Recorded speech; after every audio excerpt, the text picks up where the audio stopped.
Tuhan. Kiranya pengurapan Roh-Mu juga turun atas kami, supaya kami dapat memahami kebenaran firman-Mu dengan baik. Biarlah kiranya pengurapan Roh-Mu memenuhkan tempat ini, bahkan memenuhkan setiap hati dan pikiran kami, tubuh kami, bahkan seluruhnya ruangan ini ada dalam kuasa, ada dalam kuasa pertolongan Tuhan, supaya kami dapat memahami kebenaran-kebenaran firman-Mu yang akan terus membawa kami kepada tanda pembaharuan. Secara khusus hamba-Mu, biarlah kiranya Engkau pakai, Engkau urapi, Engkau tolong, Engkau berikan kekuatan yang baru untuk dapat menjadi saluran berkat di tengah-tengah umat Tuhan.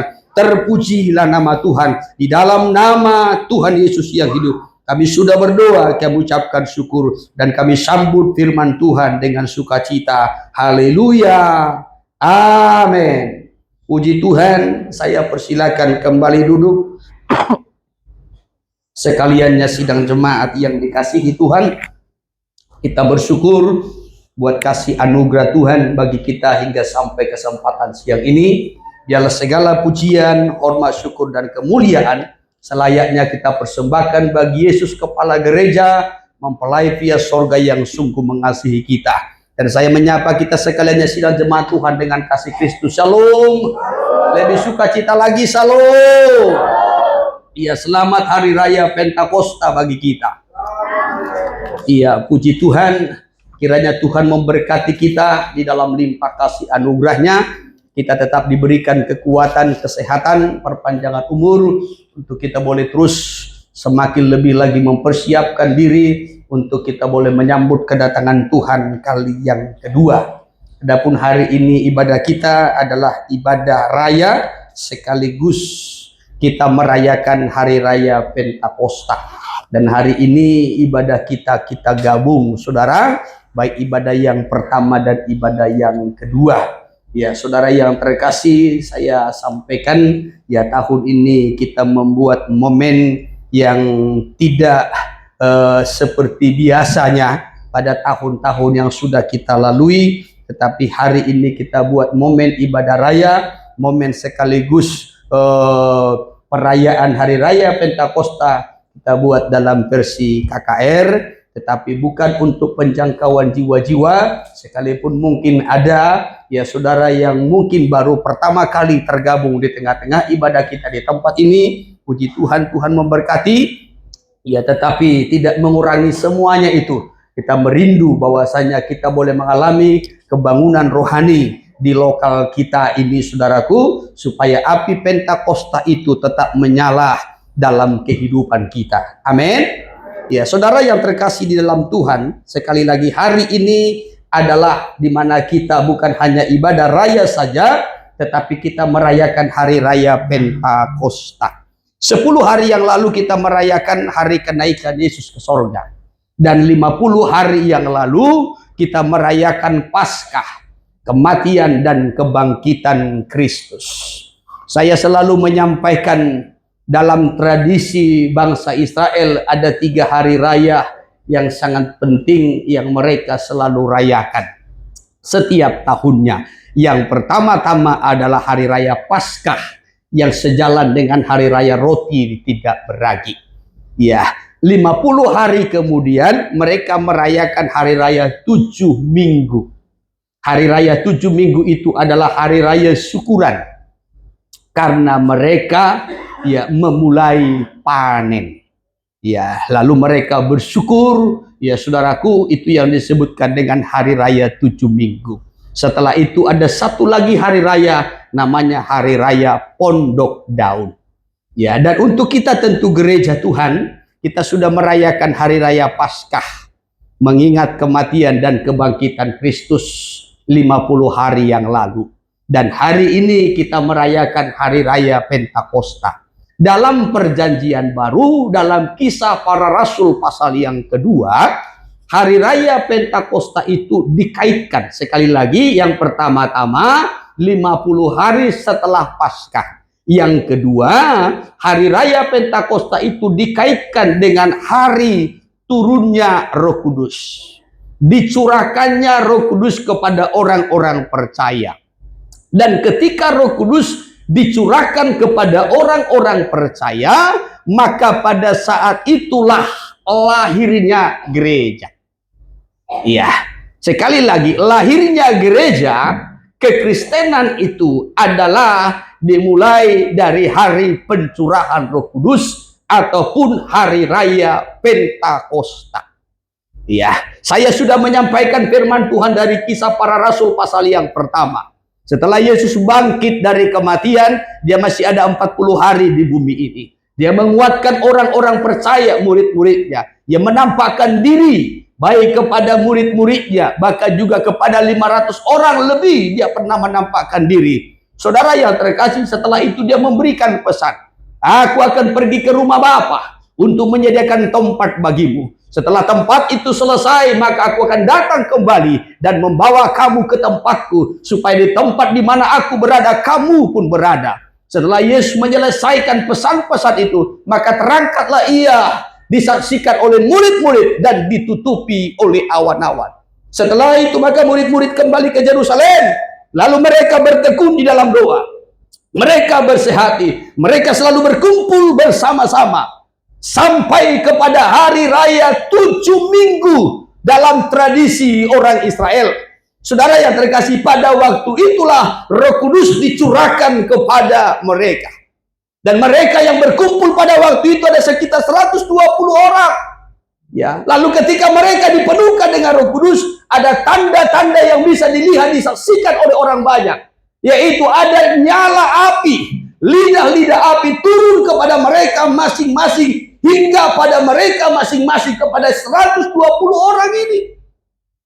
Ya, karena hal itu tidak lazim, tidak biasa di tengah-tengah mereka, tidak biasa di perkumpulan orang-orang Israel. Maka orang-orang yang datang dari segala penjuru untuk merayakan hari raya 7 minggu atau hari raya Pentakosta, mereka heran.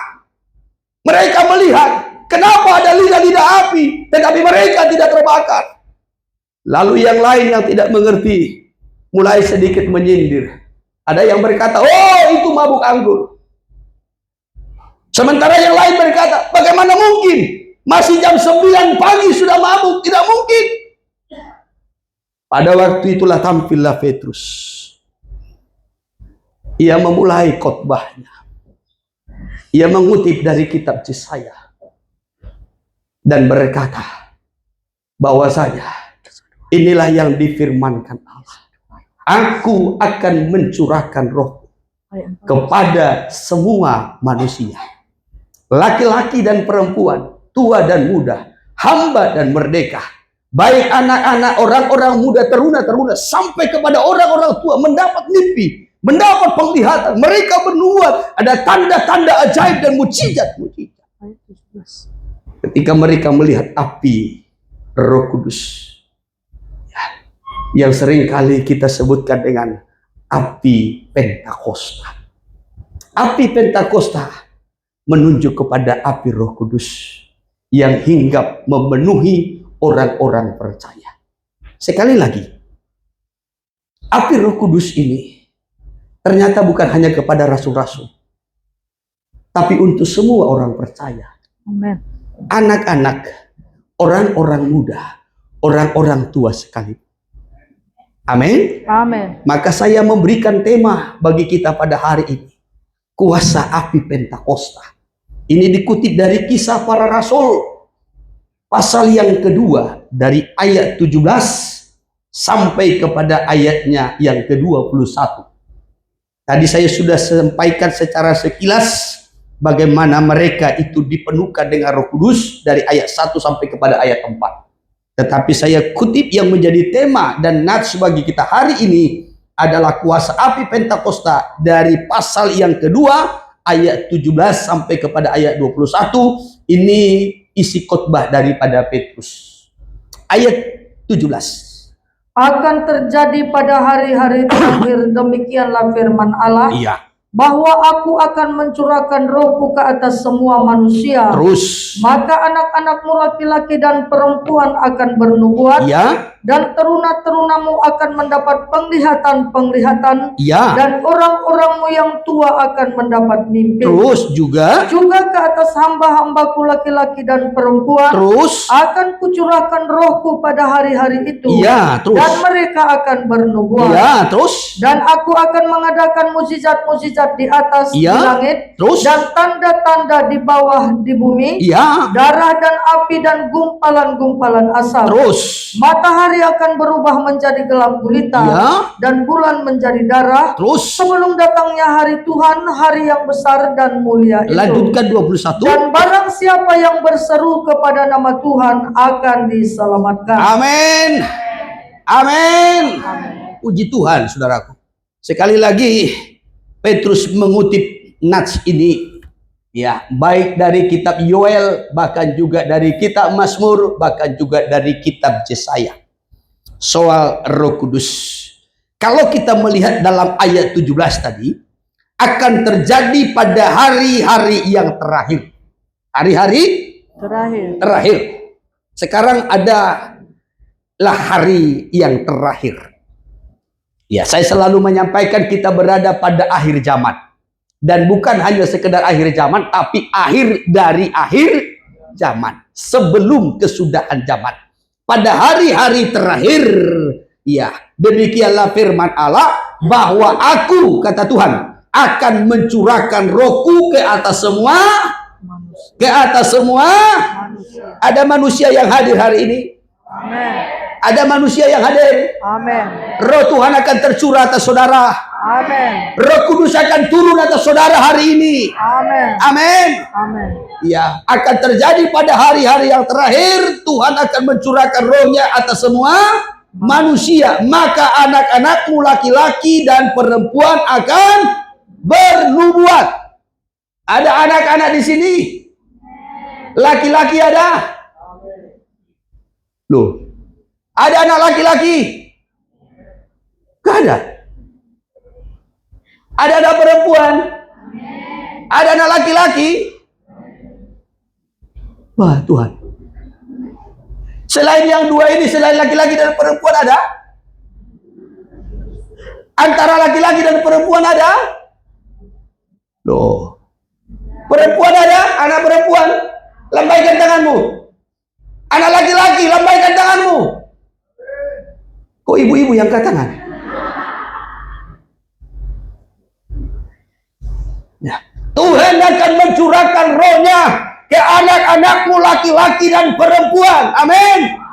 Bahkan masih dilanjutkan di sini, dan teruna-terunamu akan mendapat penglihatan-penglihatan, dan orang-orangmu yang tua akan mendapat mimpi.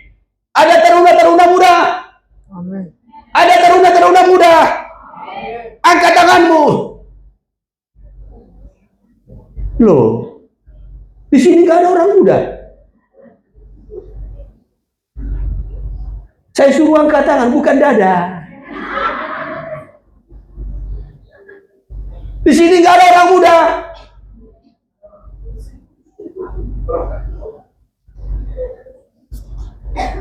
Orang tua, angkat tanganmu. Umur masih 20 udah angkat tangan. Saya tanya orang tua.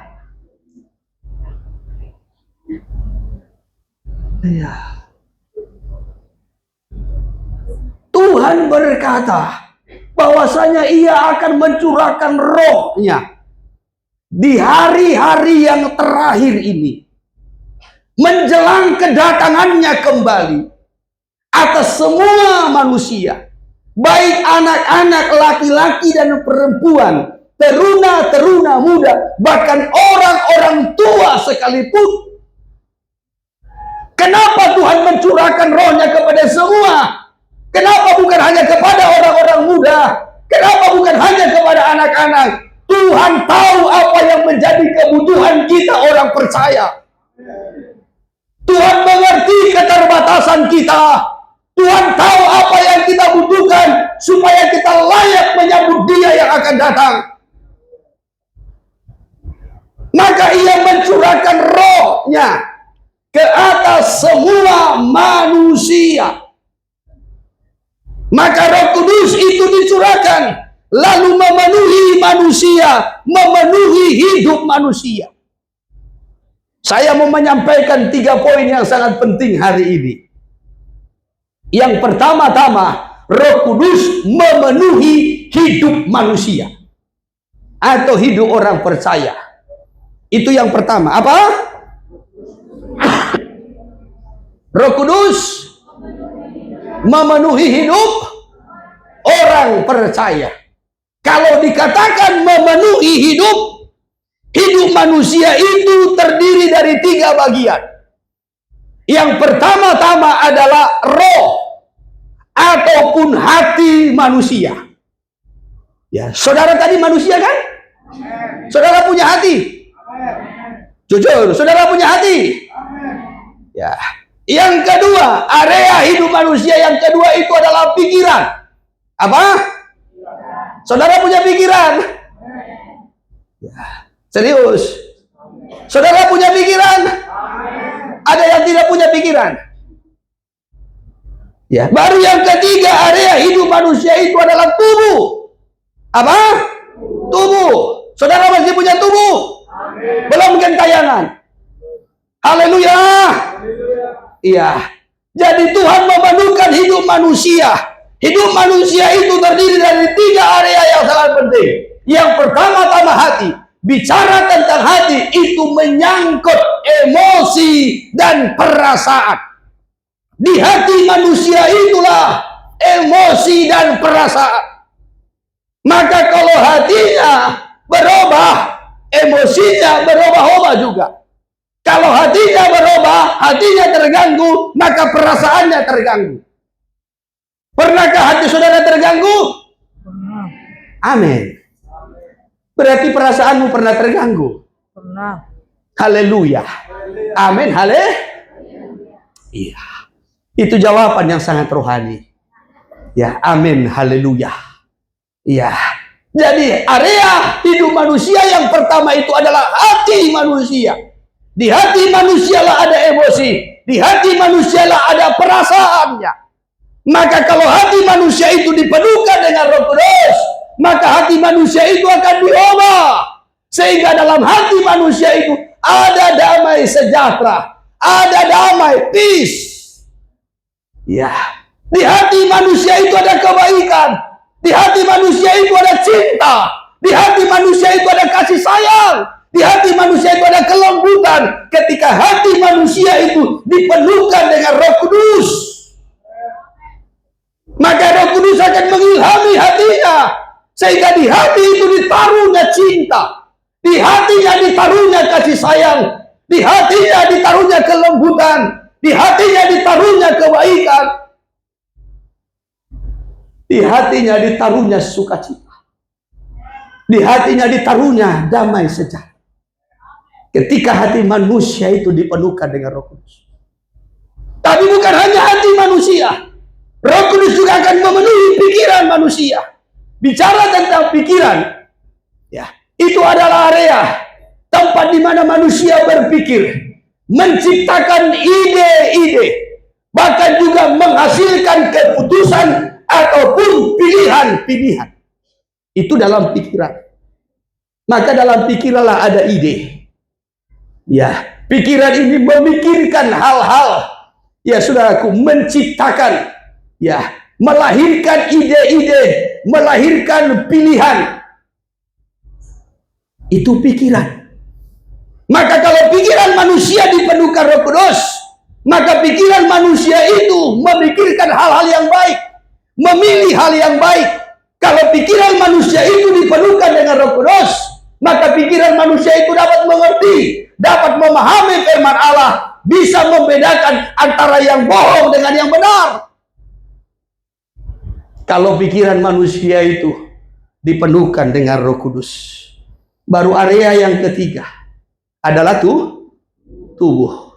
Kalau tubuh manusia itu dipenuhkan dengan Roh Kudus, maka tubuh manusia itu diberikan kekuatan. Tubuh manusia itu diberikan kesehatan. Tubuh manusia itu diberikan kesembuhan. Tubuh manusia itu diberikan energi, semangat, gairah. Kalau tubuhnya dipenuhkan oleh Roh Kudus. Jadi tubuh itu tidak hanya digetar-getarkan saja, tidak. Tubuh yang dipenuhkan dengan Roh Kudus adalah tubuh yang kuat, mampu menghadapi segala persoalan. Haleluya. Bahkan ketika menderita sekalipun mampu bersuka cita. Karena tubuhnya dipenuhkan dengan Roh Kudus. Haleluya. Haleluya. Allah akan memenuhi manusia itu dengan rohnya. 3 area yang dipenuhkan oleh Roh Kudus, baik hati, pikiran maupun tubuh manusia. Saudara yang terkasih dalam Tuhan, ya, tentu menjadi satu pertanyaan bagi kita. Bagaimana kita tahu seseorang itu dipenuhkan Roh Kudus? Bagaimana saudara tahu saya ini dipenuhkan Roh Kudus? Tuh, saya tanya ini jemaat. Nah, sebelah mana duluan ini? Sebelah sini duluan. Dari mana saudara tahu kalau saya ini dipenuhkan Roh Kudus?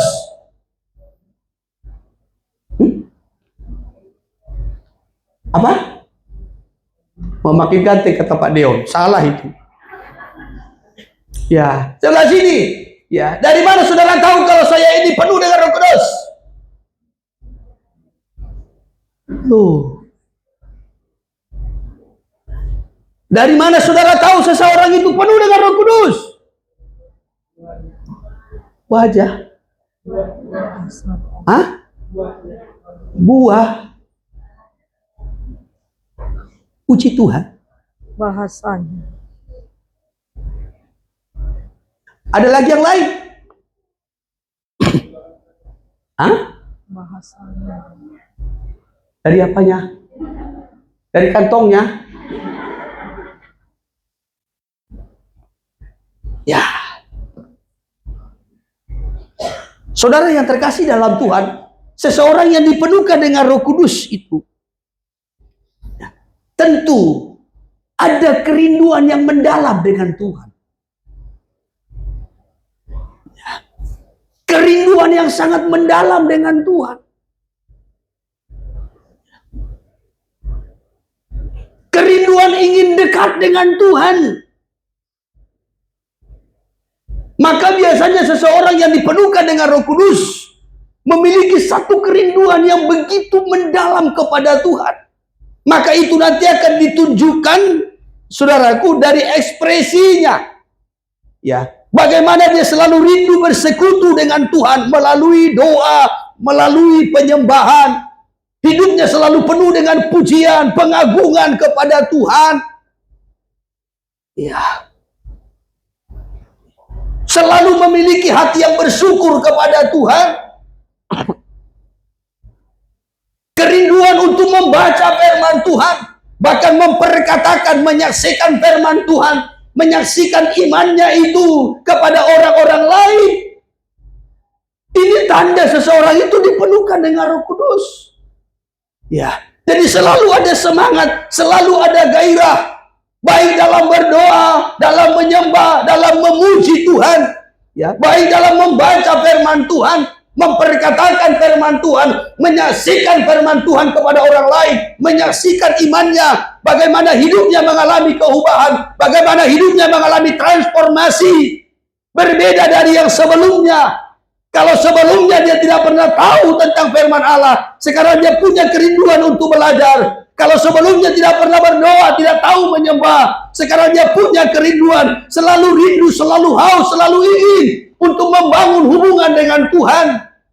Baik dalam doa, dalam penyembahan, hidupnya penuh dengan pujian, kesehariannya selalu berjalan dalam pimpinan Roh Kudus. Selalu rindu dibimbing Roh Kudus. Ini tanda-tanda orang yang dipenuhkan dengan Roh Kudus. Ya, sekalipun mungkin dalam tanda-tanda lain, ketika seseorang itu masih baru-baru dipenuhkan dengan Roh Kudus, ada tanda-tanda yang lain. Contohnya seperti dalam gereja mula-mula, ada tiupan angin yang keras.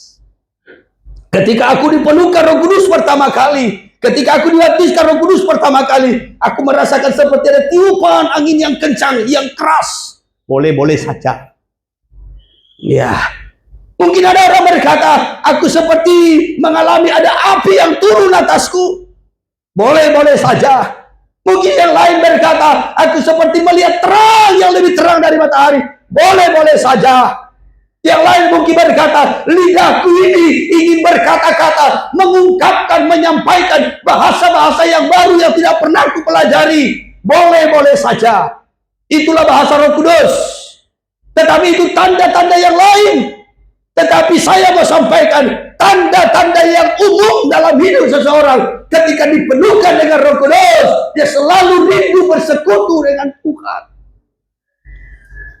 Ada kerinduan yang mendalam kepada Tuhan, ada rasa haus kepada Tuhan, berjalan selalu rindu dipimpin, dibimbing Roh Kudus. Saya mau sampaikan, ya saudaraku, supaya orang yang dipimpin, dipenuhkan dengan Roh Kudus ini, ya, betul-betul mengalami pekerjaan Roh Kudus yang benar dalam hidup. Ini masih soal tanda-tanda. Roh Kudus juga akan menguatkan sampai menyempurnakan. Nah, salah satu tadi saudara ungkapkan, tanda seseorang itu dipenuhkan Roh Kudus adalah berbuah. Berbuah. Ya. Sulit berbuah? Saya tanya saudara, sulit berbuah dalam Tuhan? Hah? Tuh. Sulit berbuah di dalam Tuhan? Hah? Saudara berbuah? Patut emak.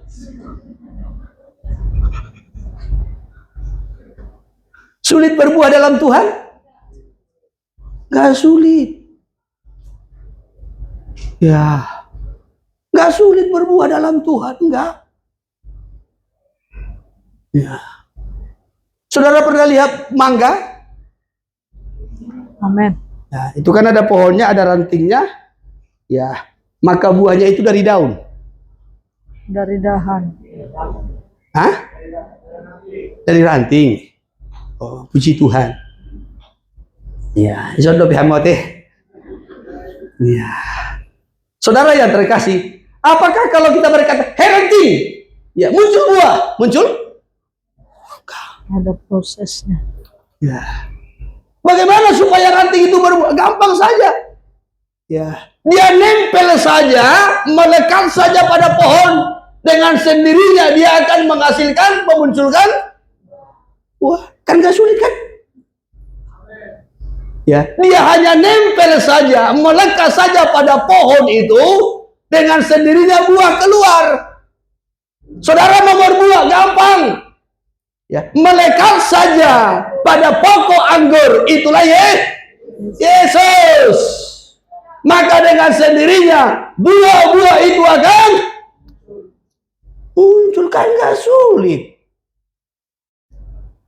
Iya.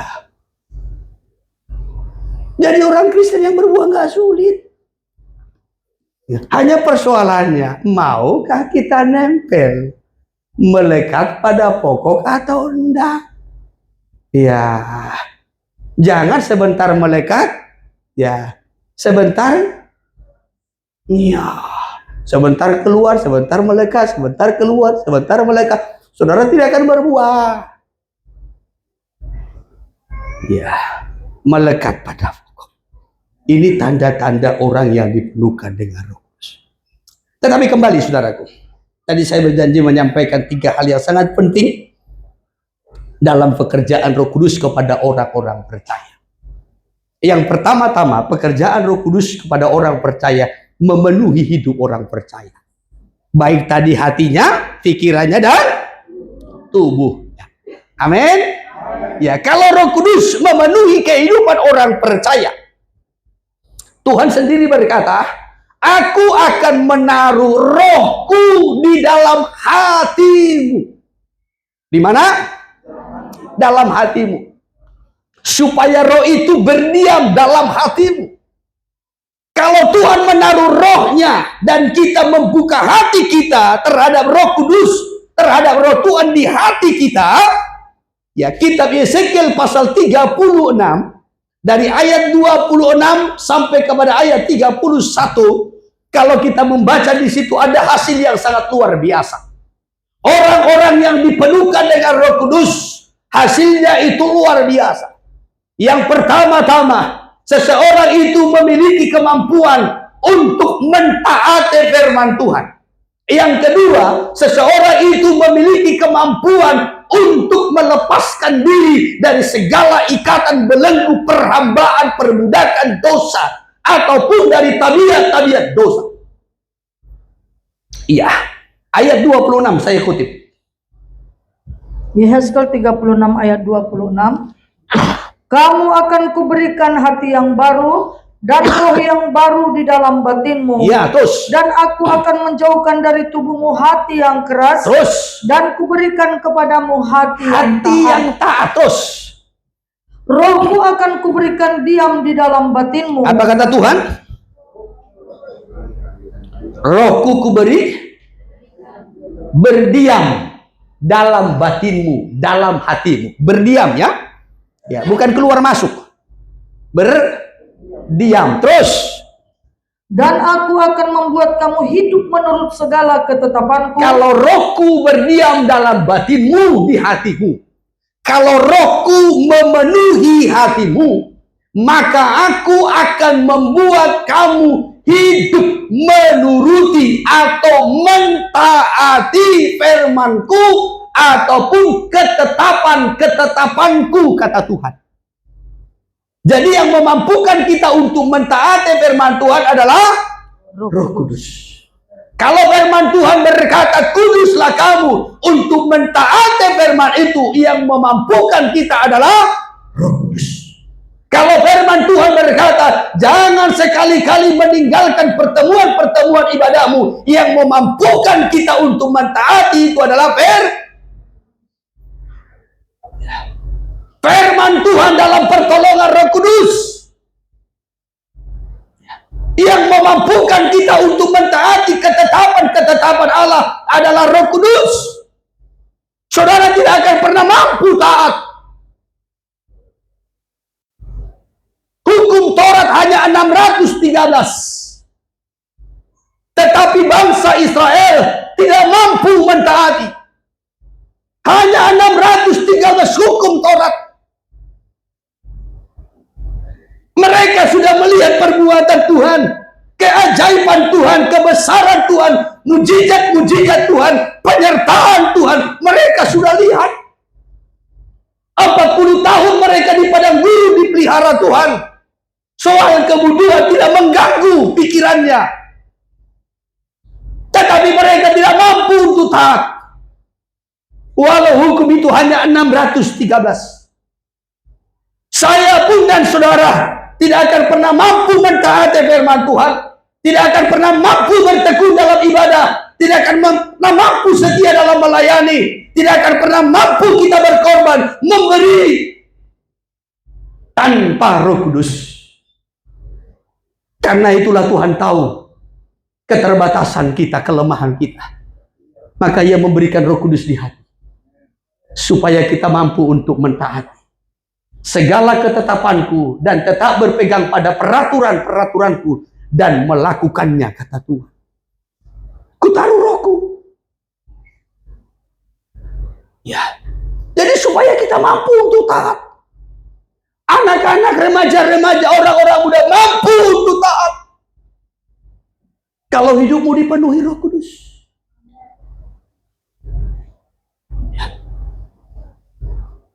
Kalau kita lompat kepada ayat 31. Ayat 31. Demikian. Ya.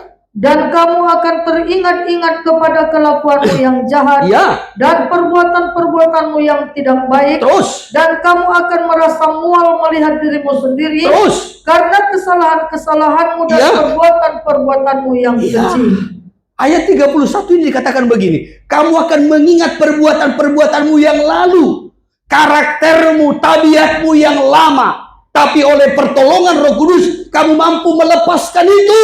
kamu mampu meninggalkan semuanya itu. Kamu merasa jijik dengan semuanya itu. Iya. Kalau dulu kita pezina, saudara, setelah dipenuhkan dengan Roh Kudus, kita jijik dengan zina. Kalau dulu kita tukang mabuk, setelah kita dipenuhkan dengan Roh Kudus, kita jijik dengan kemabukan. Ya. Kalau dulu kita suka berbohong, menipu, fitnah, menggosip, ketika kita dipenuhkan dengan Roh Kudus, kita muak dengan sifat-sifat itu oleh pertolongan Roh Kudus. Haleluya.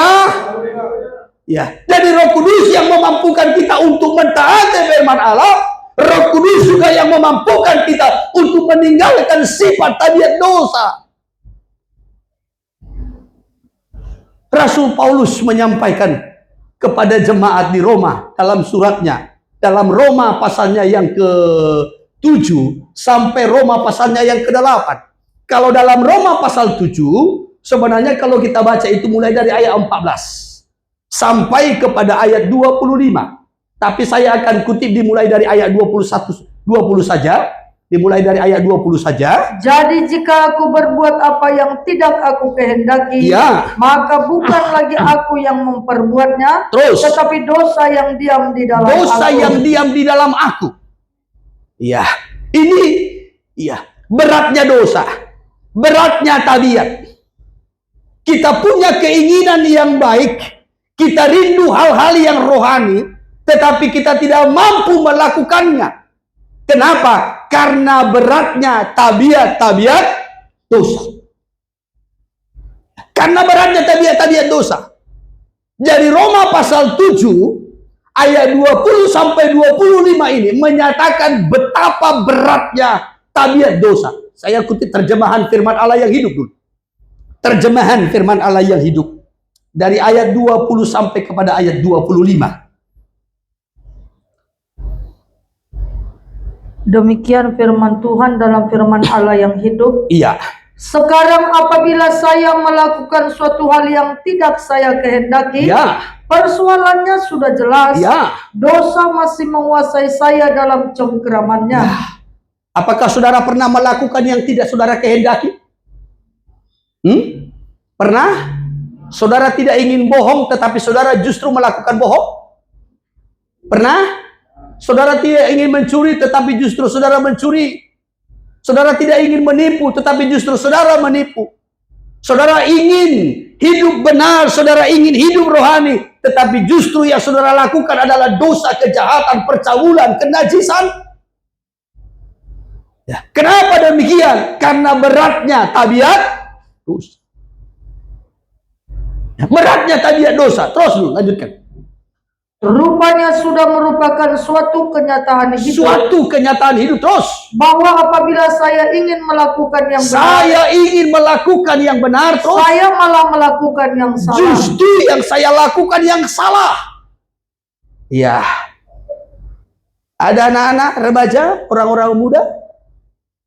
Nah, ingin melakukan yang benar, justru yang dilakukan salah. Pernah begitu? Sering? Ya, sehingga orang tuanya selalu marah. Kenapa? Karena beratnya tabiat dosa. Terus lanjutkan. 22. Karena tabiat saya yang baru, Ya, saya senang melakukan kehendak tabiat Allah. saya yang baru, saya senang melakukan kehendak Allah. Tetapi terus. Tetapi ada sesuatu yang lebih jauh di dalam diri saya. Ya, terus.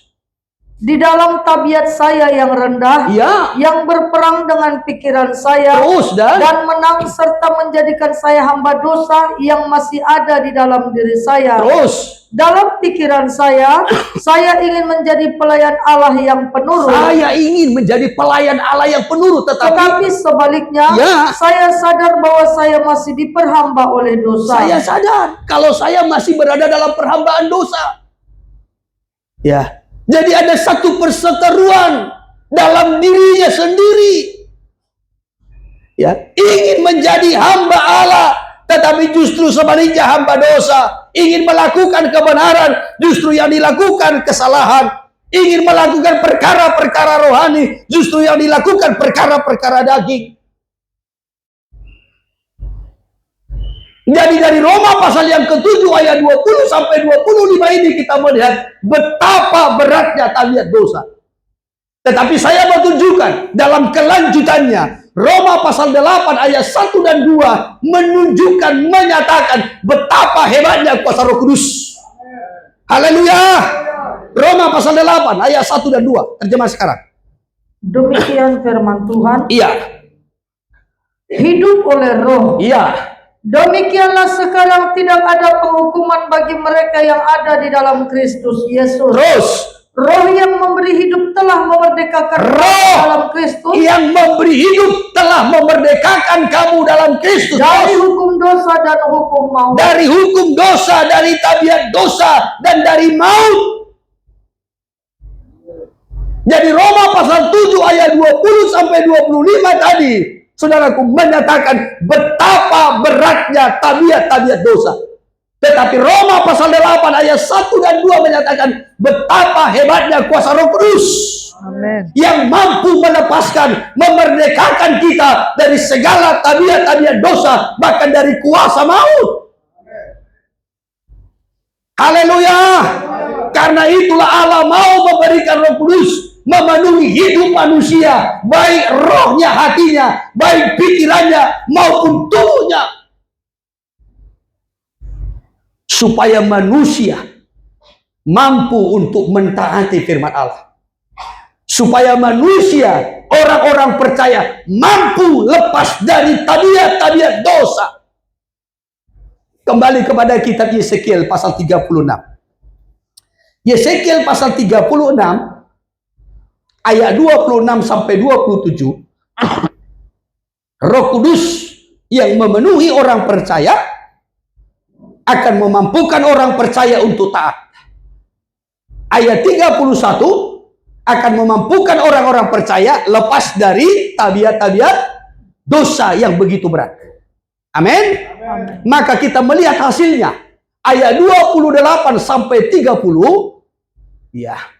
Ayat 28 sampai 30 ya. Dan kamu akan diam di dalam negeri yang telah kuberikan kepada nenek moyangmu. Ya. Dan kamu akan menjadi umatku. Terus. Dan aku akan menjadi Allahmu. Ya, lanjutkan. Aku akan melepaskan kamu dari segala dosa kenajisanmu. Aku lepaskan kamu dari dosa kenajisanmu. Terus. Dan aku akan menumbuhkan gandum serta memperbanyaknya. Ya. Dan aku tidak lagi mendatangkan kelaparan atas Baru Tuhan berjanji memberikan kelimpahan. Amin. Engkau tidak lagi dilanda oleh kelaparan. Engkau tidak lagi dilanda oleh kekurangan. Tetapi aku akan memberkati engkau. Tanah yang selama ini tandus, negeri yang selama ini dibiarkan, sekarang akan kembali kupulihkan, kata Tuhan. Coba terus. Aku juga memperbanyak buah pohon-pohonmu Ya, dan terus. hasil ladangmu, supaya kamu jangan lagi menanggung noda kelaparan di tengah bangsa-bangsa. Iya, supaya kamu tidak menanggung noda kelaparan, supaya kamu tidak berkekurangan, tetapi supaya hidupmu dalam kelimpahan. Ini janji Tuhan. Lompat saja 34. Lompat saja. Tanah yang sudah lama tinggal tandus akan dikerjakan kembali, Supaya jangan lagi tetap tandus di hadapan semua orang yang lintas daripadamu. iya, terus. Sebaliknya mereka akan berkata, Iya, tanah ini yang sudah lama tinggal tandus terus. menjadi seperti Taman Eden, Iya. dan kota-kota yang sudah runtuh, sunyi, sepi dan musnah, Iya. sekarang didiami dan menjadi kubur. Ya, ini janji Tuhan. Ya, bagaimana Tuhan akan kembali memberkati negeri itu, tanah itu, umatnya, supaya tidak lagi mengalami kekurangan ataupun kelaparan. Terus 36. Dan bangsa-bangsa yang tertinggal yang ada di sekitarmu akan mengetahui Iya. bahwa akulah Tuhan, Akulah Tuhan. yang Terus. membangun kembali yang sudah musnah, Iya. dan menanami kembali yang sudah tandus. Iya. Aku Tuhan yang mengatakannya dan akan membuatnya. Aku Tuhan yang mengatakannya dan membuatnya ataupun menggenapinya. Haleluya. Betapa berbahagianya orang-orang percaya ketika hidupnya dipenuhkan Roh Kudus. Betapa berbahagianya orang-orang muda kalau hidupnya dipenuhkan dengan Roh Kudus. Kita yang tidak mampu mentaati hukum-hukum Allah, Roh Kudus menolong. Kita Kita yang sudah muak, yang sudah bosan, yang sudah jijik dengan sifat tabiat-tabiat kita yang lama, pertolongan Roh Kudus menolong kita untuk melepaskannya. Sehingga kita berbahagia loh. Ya. Yang kita kerjakan diberkati Tuhan. Usaha kita ditolong Tuhan. Tidak akan ada umatnya yang kekurangan.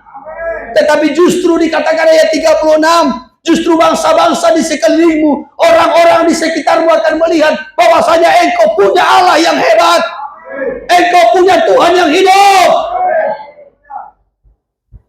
Maka hidupmu yang diberkati Tuhan menjadi kesaksian bagi orang lain. Orang lain akan melihat, oh dulu hidupnya sebelum bertekun dalam Tuhan, hidupnya kekurangan. Tetapi sekarang sesudah hidupnya ditolong Tuhan, hidupnya dipenuhkan dengan Roh Kudus, dia bertekun dalam Tuhan, hidupnya diubah, ekonominya diberkati. Haleluya. Menjadi kesaksian. Ya. Jangan sampai hidup kita ini dari sejak kita mengenal Tuhan sampai Tuhan datang, hidup kita memprihatinkan.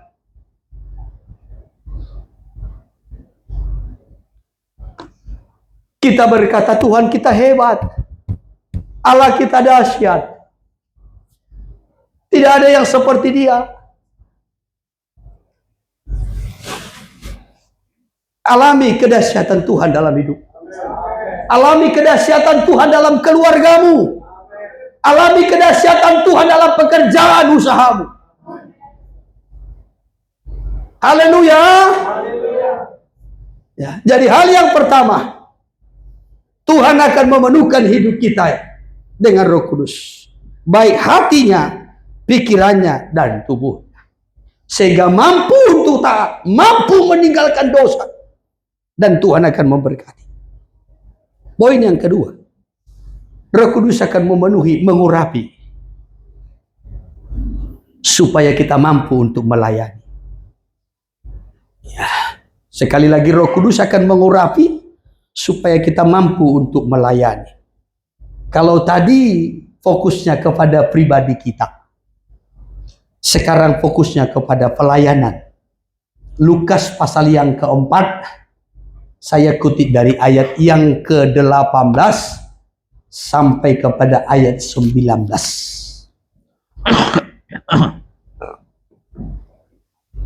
Lukas pasal 4 dari ayat 18 sampai 19. Demikian firman Tuhan.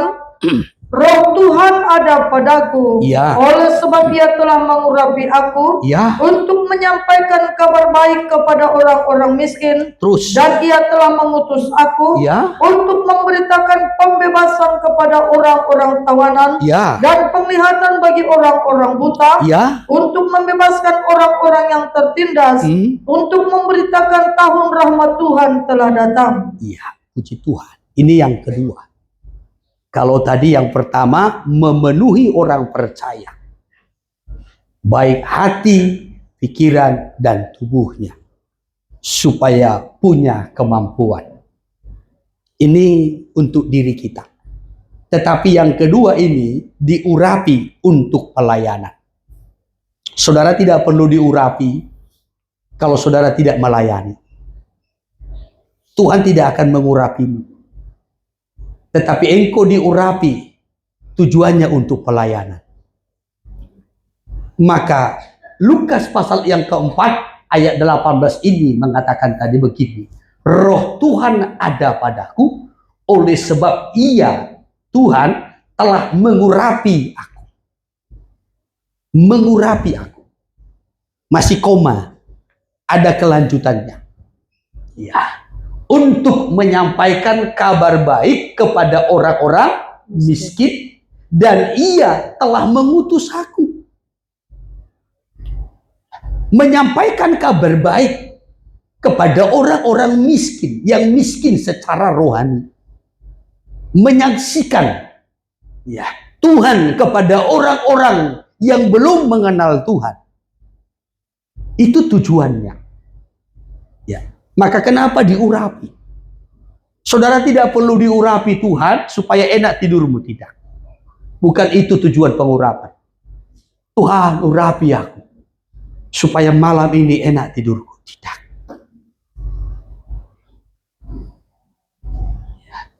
Pengurapan Tuhan bukan untuk itu. Tuhan, urapi aku supaya liderku takut sama aku. Bukan itu tujuan pengurapan. Tapi kalau saudara katakan, Tuhan urapi aku supaya ketika aku bersaksi kepada liderku, ia dilawat oleh Tuhan. Amin. Itu tepat. Iya. Bisa dipahami? Haleluya. Ya. Jadi kita diurapi tujuannya supaya kita melayani. Supaya engkau memberitakan, menyaksikan kabar baik, kabar kesukaan, kabar keselamatan itu kepada orang lain.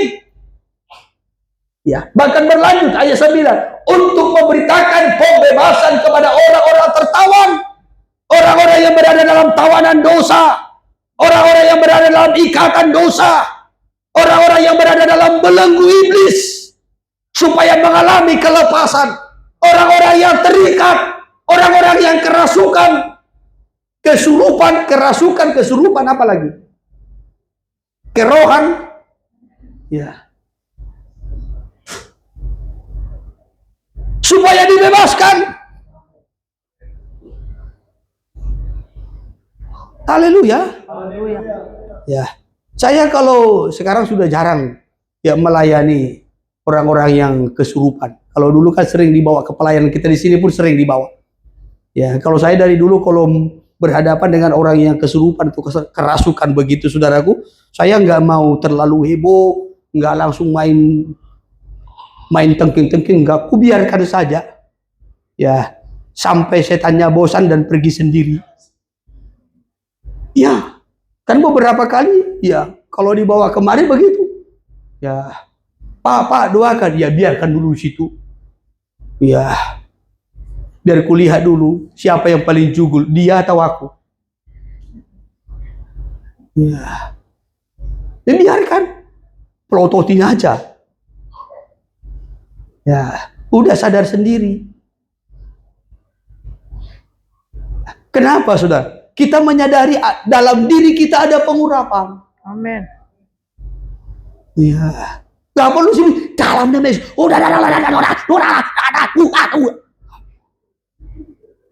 Ya, saya sadar dalam diri saya ada pengurapan Tuhan.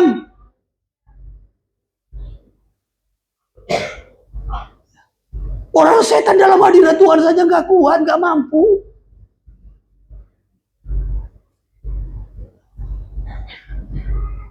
Maka sadari, kalau saudara adalah pelayan Tuhan, sadari dalam dirimu ada pengurapan. Amin. Jaga dan pelihara urapan itu. Jangan main-main dengan dosa. Jangan main-main dengan dunia. Jangan main-main dengan tabiat dagingmu. Ya, jaga pengurapan itu. Yesus ketika datang berjalan, ada orang kerasukan. Ya, Yesus belum bicara. Justru setan itu berkata, apa urusanmu? Hai engkau anak Allah yang kudus. Kan itu kan kita Markus. Markus 1 ayat 24. Dimulai ayat 23. Pada waktu itu di dalam rumah ibadat itu, ada seorang yang kerasukan roh jahat. Orang itu berteriak, apa urusanmu dengan kami, hai Yesus orang Nazaret? Ya. Aku datang hendak membinasakan kami. Terus. Aku tahu siapa engkau, Ya. yang kudus dari Allah. Ya. Aku tahu siapa engkau, yang kudus dari Allah. Jadi setan tahu saudara kudus atau kedagingan, setan tahu. Setan tidak segan dengan jasmu, tidak. Walau saudara pakai dinas merah-merah, enggak. Setan enggak takut. Setan hanya takut kalau engkau hidup kudus.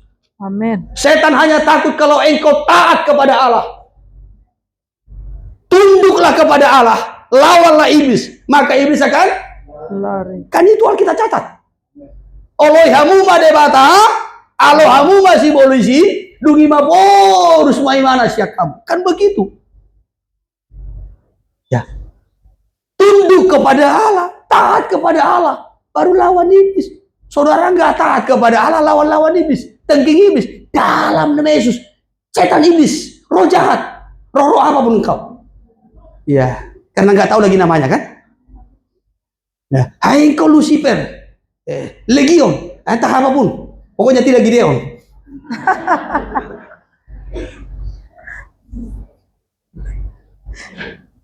Saudaraku, kalau dalam dirimu ada pengurapan, setan yang takut.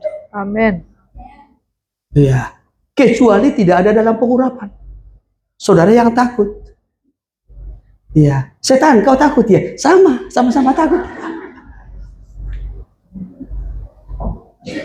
Kalau saudara memiliki pengurapan, setan takut.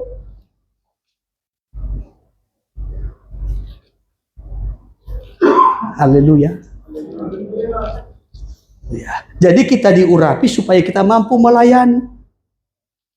Nabi Zakaria menyampaikan begini, bukan kuat, bukan gagah atau keperkasaan, melainkan oleh rohku, firman Tuhan. Melayani bukan dengan kemampuan, tidak. Sekalipun kita punya kemampuan, kita punya skill.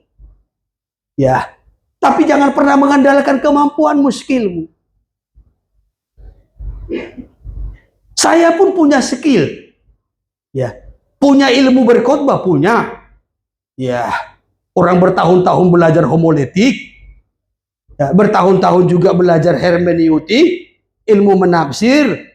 Ya, saudaraku, ya, cara berkhotbah, ya, gaya berkhotbah bisa dipelajari, dikuasai, tetapi tanpa pengurapan Roh Kudus percuma. Ya, nggak guna. Ya, boleh-boleh saja. Ya. Tapi saya tidak pernah mengandalkan itu. Kalaupun mengerti bagaimana cara berkhotbah, cara memahami, menafsirkan firman Allah, ya saudaraku, tetapi yang paling tepatnya pengurapan Roh Kudus. Amin. Ya. Paulus menyampaikan dalam suratnya yang kedua kepada jemaat di Korintus, kalau dengan diri kami tidak pernah mampu. Tetapi kemampuan kami bersumber dari Allah.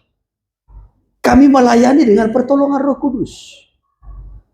Ya, 2 Korintus 3 ayat 5 sampai kepada ayatnya yang ke-6. Demikian firman Tuhan. Iya. Dengan diri kami sendiri kami tidak sanggup untuk memperhitungkan sesuatu seolah-olah pekerjaan kami sendiri. Terus? Tidak, kesanggupan kami adalah pekerjaan Allah. Kesanggupan kami adalah pekerjaan Allah. Allah yang menyanggupkan. Terus?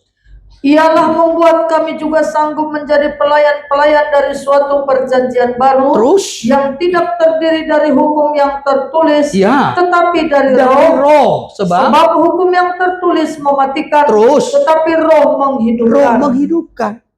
Jadi yang memampukan itu Roh Kudus. Maka kita melihat gereja mula-mula, murid-murid yang ditinggalkan oleh Yesus secara khusus rasul-rasul, itu adalah orang-orang biasa. Kan bukan orang-orang terpelajar. Masih berbeda dengan Rasul Paulus. Kalau Rasul Paulus masih orang yang terpelajar. Tetapi murid-murid, baik itu Petrus, Yakobus, Yohanes, Filipus, Bartolomeus, si Thomas, dan lain-lain. Ini kan bukan orang-orang terpelajar. Justru latar belakangnya kebanyakan nelayan. Ya, taunya hanya mancing, jaring, jala. Ya, mungkin kalau menipu ikan tahulah dia. Ya, ini kan bukan orang-orang terpelajar. Ya, tetapi mereka dipakai Tuhan. Mereka luar biasa. Baik berhadapan dengan pemerintahan, orang-orang intelek, ketika mereka berhadapan dengan ahli-ahli agama. Kisah 4 ayat 13. Kemampuan mereka dari mana? Roh Kudus. Mereka mampu bersaksi oleh siapa? Roh Kudus. Amin. Kisah para Rasul pasal yang keempat ayat 31. Ketika mereka berdoa, goyanglah tempat mereka berdoa itu, lalu penuhlah mereka dengan Roh Kudus. Setelah itu mereka memiliki keberanian untuk memberitakan Firman. firman. Dari mana keberanian mereka? Dari Roh Kudus. Mereka berani bersaksi karena Roh Kudus yang mengurapi. Kalau Roh Kudus mengurapi, mereka tidak melayani.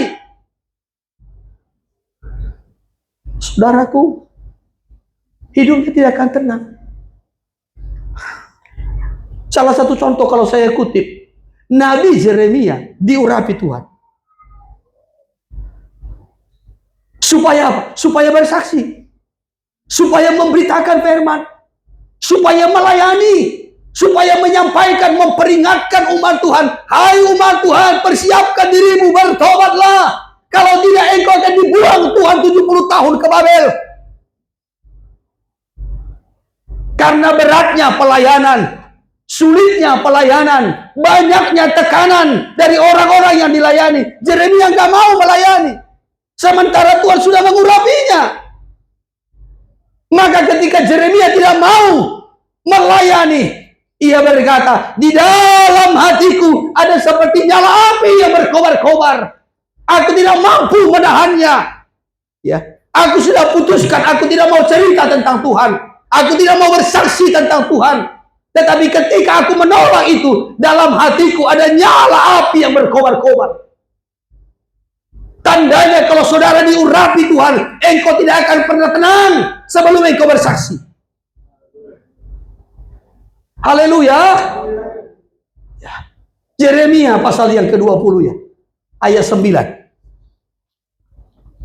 Demikian firman Tuhan. Iya. Tetapi apabila aku berpikir, Iya. aku tidak mau mengingat dia, Iya. dan tidak mau mengucapkan firman lagi demi Gak namanya, mau lagi, kata Yeremia. Terus. maka dalam hatiku ada sesuatu yang seperti api yang menyala-nyala, Terus. terkurung dalam tulang-tulangku. Terus. Aku berlelah-lelah untuk menahannya, Berlelah-lelah tetapi menahannya. aku tidak sanggup. Aku gak sanggup. Orang yang diurapi tetapi tidak mau melayani, dia tidak akan mampu, tidak akan tenang dalam hidupnya. Ia akan gelisah. Kenapa? Karena di dalam hatinya ada seperti nyala api yang berkobar-kobar. Nyala api itu harus disalurkan.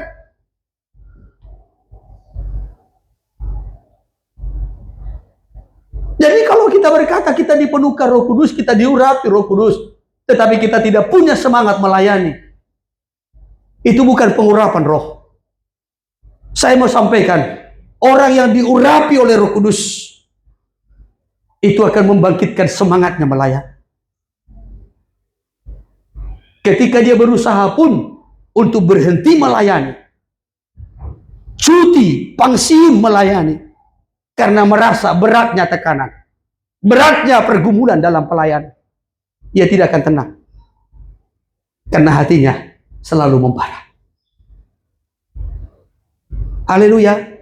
Kecuali hidupmu sudah ditinggalkan Roh Kudus. Kecuali hidupmu sudah seperti Saul yang ditinggalkan oleh Roh Allah.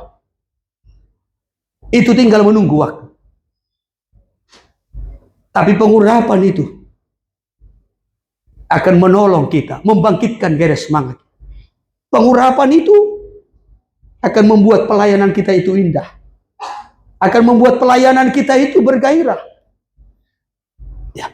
Kalau dalam kitab Ibrani pasal yang kedua ayat yang keempat mencatat, kesaksiannya, pelayanannya, pemberitaannya akan disertai dengan tanda-tanda mujizat-mujizat Allah yang dikerjakan oleh Roh Kudus.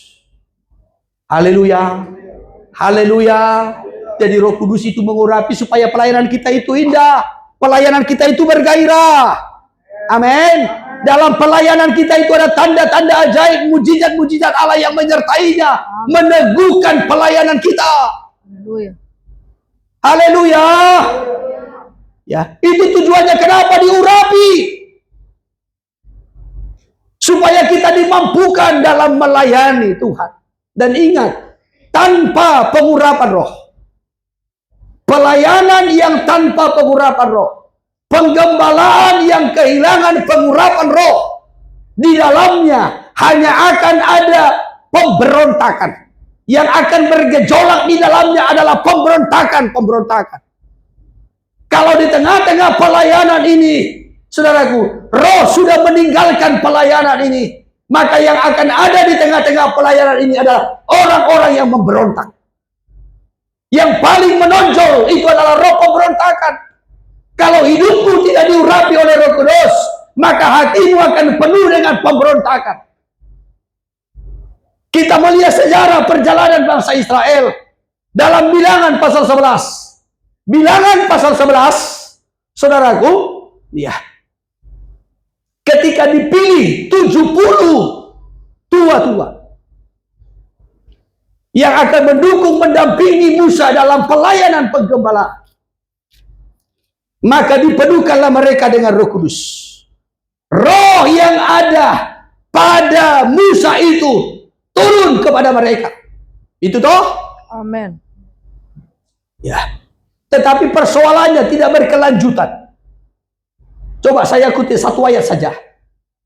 Bilangan 11 ayat 24. Setelah Musa datang keluar, disampaikannya firman Tuhan itu kepada bangsa itu. Ya. Ia mengumpulkan 70 orang daripada tua-tua bangsa itu. Ya, terus. Dan menyuruh mereka berdiri di sekeliling kemah. Ya. Lalu turunlah Tuhan dalam awan dan berbicara kepada Musa. Terus. Kemudian diambilnya sebagian dari roh yang hinggap padanya. Ya. Dan ditaruhnya atas ke-70 tua-tua itu. Ketika roh itu hinggap pada mereka, terus. kepenuhanlah mereka seperti nabi. Ya. Tetapi sesudah itu tidak Perhatikan, lagi. Roh Kudus yang ada pada Musa, api yang ada pada Musa, Tuhan ambil sebagian, lalu Tuhan taruh kepada 70 tua-tua yang sudah dipilih.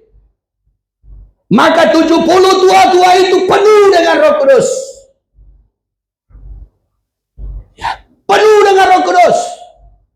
Sebenarnya tua-tua ini tidak semua berkumpul. Ada 2 orang yang tinggal di kemah. Terlambat. Ya, terlambat datang. Nanti saudara baca kelanjutannya. Ya, ini tua-tua yang sering terlambat. Ya, tapi walaupun demikian Tuhan berkemurahan. Toh juga dipenuhkan dengan Roh Kudus. Tua-tua sudah dipenuhkan dengan Roh Kudus? Masih ada yang belum? Kalau masih ada yang belum, supaya nanti di-counseling. Ya, bukan hanya lagi nanti didoakan, ditopang tangan, bukan hanya topang tangan lagi. Ya, tua-tua ini harus penuh dengan Roh Kudus. Tuh, aku akan mencurahkan rohku ke atas semua manusia.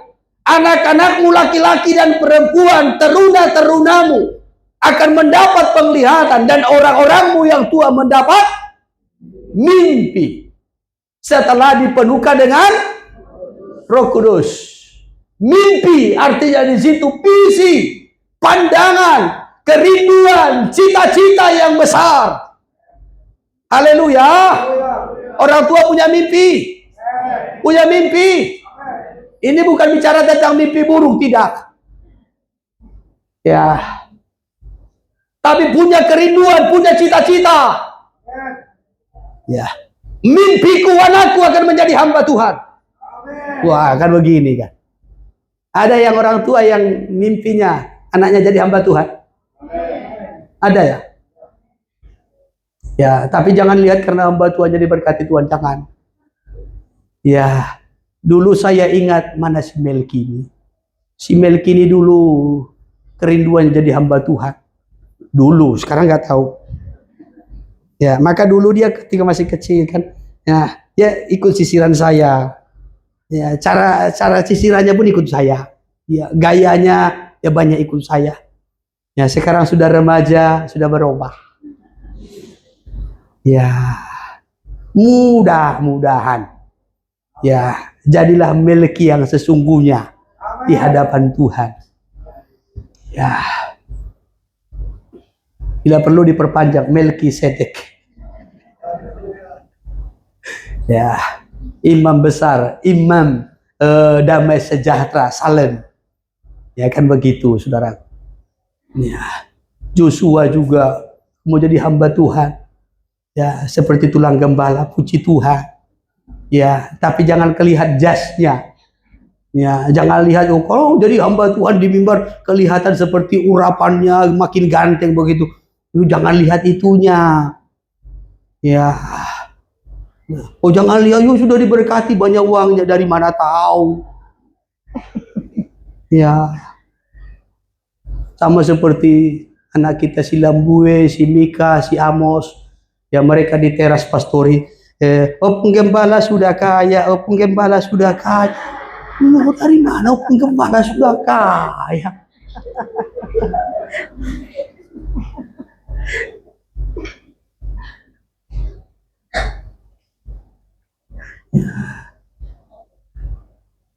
Hanya kaya firman saja. Amin. Itu pun karena anugerah Tuhan. Ya. Kalau uang nggak ada. Ya. Jangan pikir oh nanti Pak Gembala tinggalkan warisan yang banyak, uang yang banyak, enggak. Yang ada hanya tiang-tiang gereja. Nah, saudara yang terkasih, ya kita lewatkan itu. Itu tadi hanya iklan saja. Pengurapan Roh Kudus akan memampukan kita dalam melayani, sehingga pelayanan kita itu indah, karena di situ ada kuasa mujizat, ada tanda-tanda ajaib yang akan memampukan kita membuat pelayanan kita itu indah. Jadi tidak monoton, tidak mati suasananya, karena Roh yang mengurapi. Haleluya. Ya. Jadi Roh Kudus yang pertama tadi memenuhkan hati, pikiran, dan tubuh supaya kita mampu. Yang kedua, Roh Kudus itu mengurapi supaya kita bukan dalam melayani, dalam bersaksi, dalam memenangkan jiwa-jiwa. Ya, maka apinya ini harus dipelihara. Sebab kalau tanpa Roh Kudus, seperti dalam Bilangan pasal yang ke-11 tadi, tua-tua ini kan sudah dipenuhkan dengan Roh Kudus, mereka diurapi.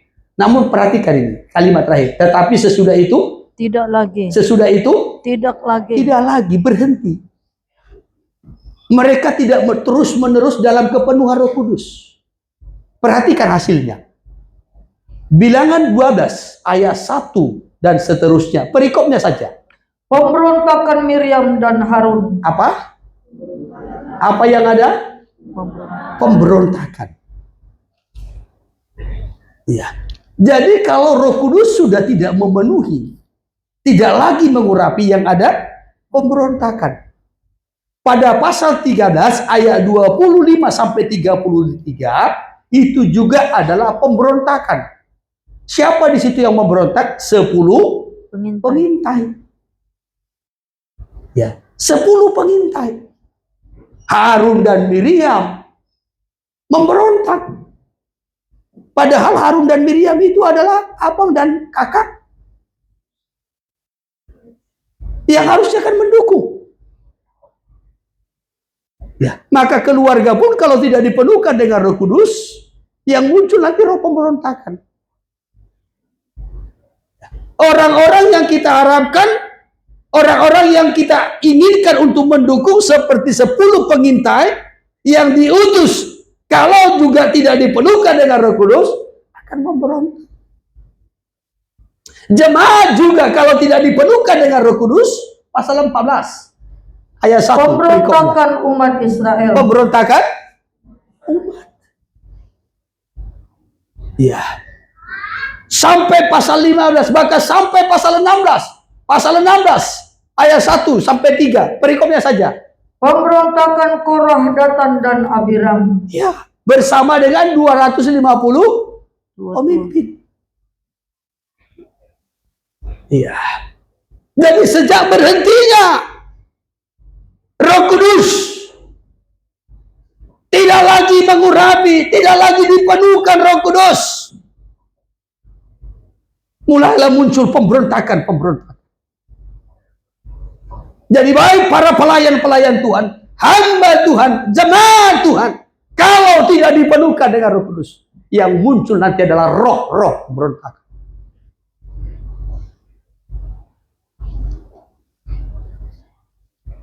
Maka Roh Kudus diberikan bagi kita. Baik jemaat, baik para pelayan-pelayan Tuhan, supaya kita dimampukan. Mampu untuk taat, mampu meninggalkan dosa, kita disanggupkan melayani dalam keterbatasan kita. Haleluya. Poin yang ketiga, Roh Kudus mengurapi adalah untuk mempersiapkan gereja. Mempersiapkan gereja. Ini Efesus pasal 4 ayat 7 sampai kepada ayat 16. Saya kutip dari ayat 7 sebentar. Demikian Efesus 4 ayat yang ke-7. Tetapi kepada kita masing-masing telah dianugerahkan kasih karunia Iya. menurut ukuran pemberian Kristus. Iya, terus. Itulah sebabnya kata Nas, Iya, tatkala ia naik ke tempat tinggi, terus. ia membawa tawanan-tawanan, Lalu terus. ia memberikan pemberian kepada manusia. Terus. Bukankah ia telah naik? Lanjutkan. Berarti bahwa ia juga telah turun ke bagian bumi yang paling bawah. Terus. Ia yang telah turun, ia juga yang telah naik jauh lebih tinggi daripada semua langit. Iya, terus. Untuk memenuhkan segala sesuatu. Untuk memenuhkan segala sesuatu. Semua manusia. Secara orang-orang percaya katanya. Terus. Dan ialah yang memberikan baik rasul-rasul maupun nabi-nabi, Iya. baik pemberita-pemberita Injil maupun gembala-gembala dan pengajar-pengajar. Ya, dia yang memberi. Jadi Roh Kudus juga memberikan jabatan.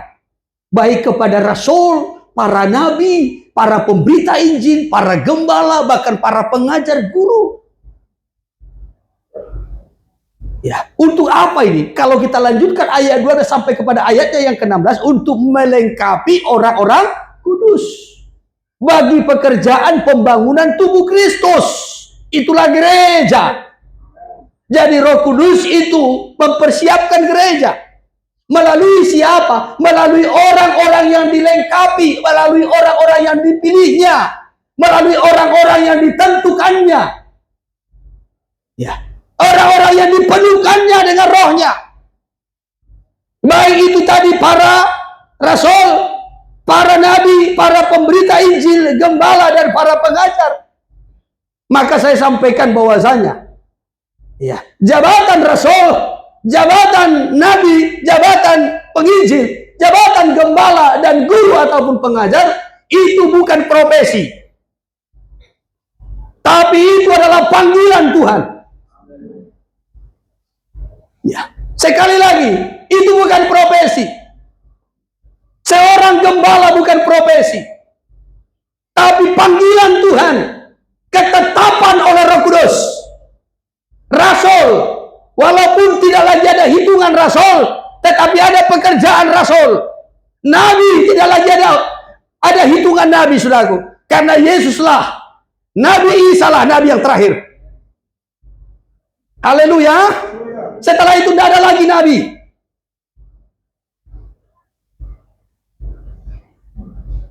Bukan berarti, ya, tidak lagi ada pekerjaan nabi. Ada pekerjaan nabi.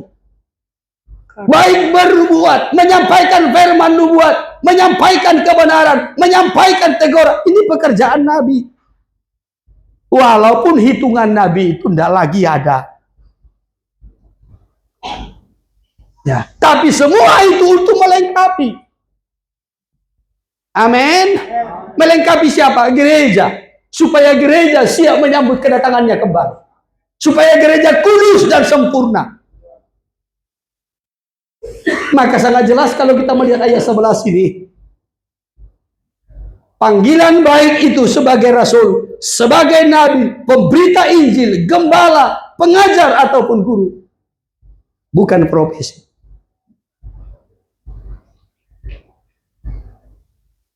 Tapi itu adalah pilihan, panggilan Tuhan atas seseorang.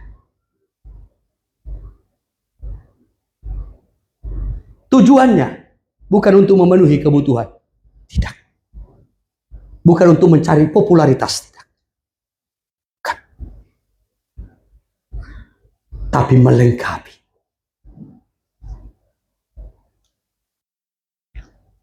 Melengkapi. Seorang rasul diurapi. Nabi diurapi. Pemberita Injil diurapi. Gembala diurapi. Pengajar diurapi. Melengkapi jemaat, melengkapi gereja, melengkapi orang percaya. Haleluya. Ya, sekali lagi bukan profesi. Maka orang tua yang anaknya ada ingin jadi gembala, jadi hamba Tuhan, ya luruskan. Katakan kepada dia, gembala itu bukan profesi. Kalau engkau dipanggil Tuhan menjadi gembala, karena memang Tuhan menetapkan itu panggilan. Tapi kalau tidak, jangan buat itu jadi profesi. Bukan untuk memenuhi kebutuhan hidup. Bukan untuk mencari popularitas. Jadilah saudara dan saya sesuai dengan apa yang Tuhan tetapkan. Dan mari kita sama-sama untuk membangun gereja, tubuh Kristus, untuk mempersiapkan umat Tuhan untuk siap menyambut kedatangan Tuhan kembali. Haleluya, haleluya. Semua kita dilibatkan Tuhan. Oleh sebab itu mari terima Roh Kudus, supaya engkau dilibatkan untuk ikut membangun gereja, membangun tubuh Kristus, mempersiapkan umat Tuhan, supaya engkau diurapi dalam pelayanan, supaya engkau dipenuhkan baik roh, jiwa, dan tubuhmu, sehingga engkau mampu untuk mentaati firman-Nya dan juga engkau mampu meninggalkan segala tabiat-tabiat dosa. Saya batasi firman-Nya sampai di sini. Kiranya Roh Kudus menolong kita. Tuhan memberkati.